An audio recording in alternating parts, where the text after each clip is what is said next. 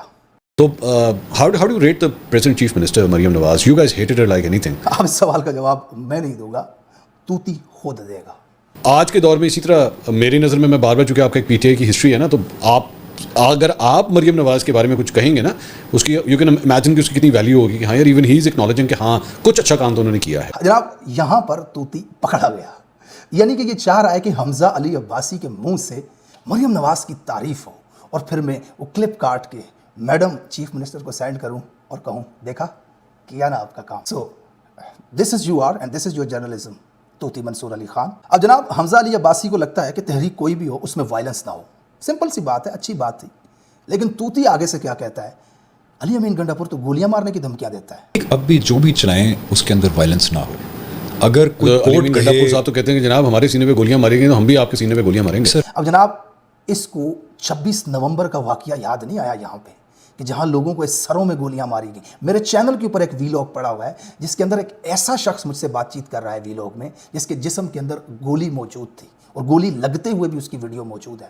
12 لوگوں کو شہید کر دیا گیا، اس کے اوپر یہ شخص بات نہیں کر رہا، لیکن سوال کیا پوچھ رہا ہے طوطی منصور علی خان کہ علی امین تو گولی مارنے کی دھمکی دے رہا ہے۔ منصور علی خان اپنی تمام پوڈ کاسٹ کے اندر حکومت کے حوالے سے کوئی بات نہیں کرتا، حکومت کی پالیسیز پر بات نہیں کرتا، جبر فسطائیت کے اوپر بات نہیں کرتا، ملک کے اندر لاقانونیت ہے اس کے حوالے سے کوئی سوال نہیں کرتا، صرف عمران خان کی ذات کے حوالے سے سوال کرتے ہوئے بہت ہی گندی گھٹیا باریک واردات ڈال رہا ہے یہ شخص۔ چارٹرڈ آف ڈیموکریسی، اس کے مطابق جب نواز شریف اور بے نظیر نے چارٹر آف ڈیموکریسی کیا تھا، اس میں یہ طے ہو گیا تھا کہ اب اسٹیبلشمنٹ سے کوئی بھی مدد نہیں لی جائے گی، اسٹیبلشمنٹ کے خلاف ہم مضبوط قلعے کی طرح کھڑے ہو جائیں گے، اور پھر اسٹیبلشمنٹ لے کر کے آئی عمران خان کو، اور وہ چارٹر آف ڈیموکریسی سیبوٹاج ہو گیا۔ اس کے اوپر یہ میں صرف ان کی پوائنٹ آف ویو آپ کے سامنے رکھ رہا ہوں۔ وہ یہ کہتے ہیں کہ جی ہم نے 2007-8 کے اندر چارٹر آف ڈیموکریسی کر لیا تھا، 90s کے اندر ایک دوسرے کی ٹانگیں کھینچنا، فوج کے ذریعے مدد دینا، we had gone past that stage, mature ہو گئے تھے۔ ناؤ وی ور ڈیسائڈنگ کہ نہیں یار، بار بار ہم نے GHQ کا جو ہے دروازہ نہیں کھٹکھٹانا، خود پالیٹکس کرنی ہے۔ ٹائم کمز 2011 ٹک خان صاحب کی انٹری، تھرڈ پارٹی بیچ میں لے کر آئی گئی، لا کے کھڑی کر دی گئی کہ نہیں بھائی اس طرح تو نہیں ہوگا، اسٹیبلشمنٹ کی پارٹی بھی بیچ میں آئے گی۔ اینڈ دین خان صاحب نے پورا وہ سسٹم جو ہے جو ایک بن رہا تھا ایک میچور پالیٹکس کا، اس کو بریک کر دیا۔ 2006 میں بے نظیر اور نواز شریف نے چارٹر آف ڈیموکریسی سائن کیا، جس کے اندر ایک اہم نقطہ یہ تھا کہ اسٹیبلشمنٹ کا کندھا ایک دوسرے کے لیے استعمال نہیں کیا جائے گا، پیور سیاست کی جائے گی اور اسٹیبلشمنٹ کو ایوانوں سے باہر نکالا جائے گا۔ تقریباً 1 سال گزرنے کے بعد بے نظیر پرویز مشرف کے ساتھ ڈیل کر کے پاکستان آ جاتی ہے، ایک عامر فوجی ڈکٹیٹر کے ساتھ۔ چارٹر آف ڈیموکریسی اس دن پاؤں کے نیچے روندا جا چکا تھا۔ زرداری مشرف کے ساتھ NRO سائن کرتا ہے، اپنے کیسز معاف کرواتا ہے ڈکٹیٹر کے ساتھ بیٹھ کر کے۔ نواز شریف چودھری افتخار کو سپورٹ کر کے اپنے کیسز معاف کرواتا ہے اور عدلیہ کو اپنے حق میں استعمال کرتا ہے زرداری کو گھسیٹنے کے لیے۔ نواز شریف ایک بار پھر چارٹر آف ڈیموکریسی کو پاؤں کے نیچے روندتے ہوئے میمو گیٹ میں زرداری کے خلاف اسٹیبلشمنٹ کے ہاتھوں استعمال ہوتا ہے۔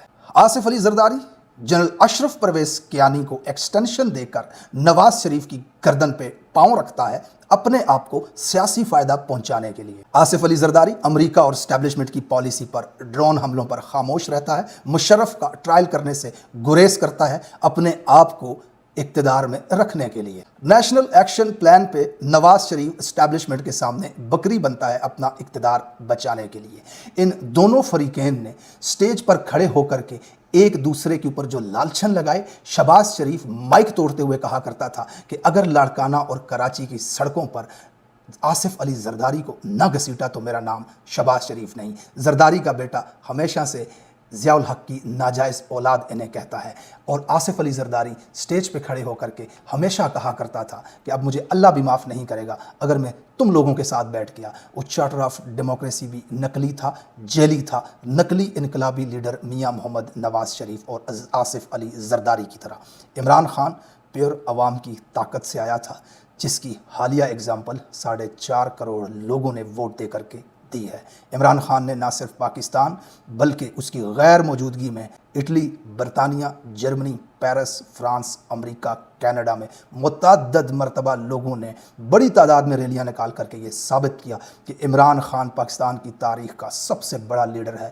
عمران خان کو اسٹیبلشمنٹ نہ لے کر کے آئی تھی, نہ اسٹیبلشمنٹ میں اتنا دم ہے کہ وہ اس پائے کا لیڈر پاکستان کے اندر کھڑا کر سکیں. اسٹیبلشمنٹ نواز شریف جیسے بونے ہلا کر ادھر سے ادھر کر سکتی ہے, عمران خان جیسے قداور لیڈر پیدا نہیں کر سکتی. اچھا دوستو, آج کے ویلاگ میں آپ کے سامنے پریزنٹ کیا طوطی منصور علی خان. دیکھتے رہیے گا علی زی ویلاگز, آپ کے سامنے مزید طوطی لے کر کے آئے جائیں گے.